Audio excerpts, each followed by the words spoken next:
You've heard of the Heimlich maneuver, but could you do it if someone needed it? Thankfully, a local man figured out how to do it when a patron was choking at the restaurant where he worked. And believe it or not, I've done it 4 times on my own husband. But sadly, more than 5,000 people die every year from choking if there's no one there to help quickly. Stephen McNeil learned life-saving skills as a volunteer firefighter, but before that training, he already saved a life. Here at the Lamplighter restaurant in Delmont, where he was a busboy 4 years ago, he performed the Heimlich maneuver on a man choking on chicken noodle soup. I just went into autopilot. I've never gave the Heimlich before ever in my life or anything. I just went off of what I saw on movies and stuff. He says after the man could breathe again, he realized what just happened.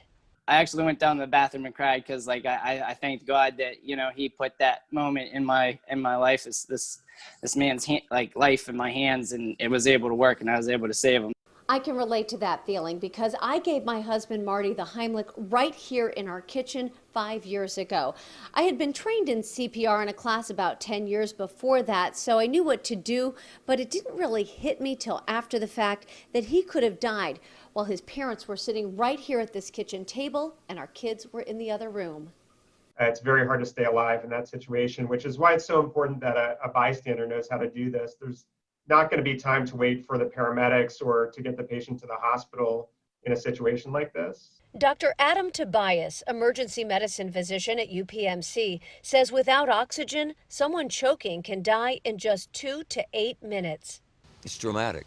Yeah. It's pretty sketchy, pretty terrifying. Your mind races. You start to panic. What can I do? What can I do? What can I do fast? And who can help me? Marty recently had a procedure to stretch his esophagus after he choked twice this summer, both at restaurants. Both times I did the Heimlich.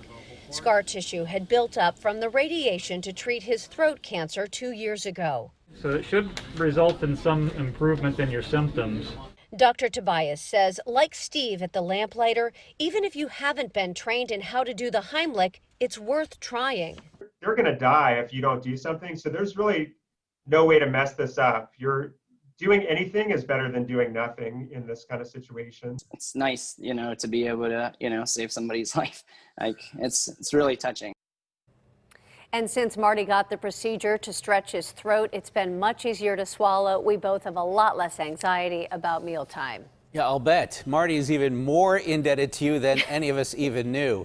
So if you want to be trained in the Heimlich maneuver, how do you go about doing that? It's really easy. Most CPR classes include it. You could watch a video online. It's really that simple. We even had our kids learn because you really never know when you're going to need it, and they might be the only one there. So I encourage everyone to give it a try and just watch a video or take a class. Yeah, it's worth learning. Absolutely. It makes all the sense in the world. All right, good stuff. Thanks, Kristine.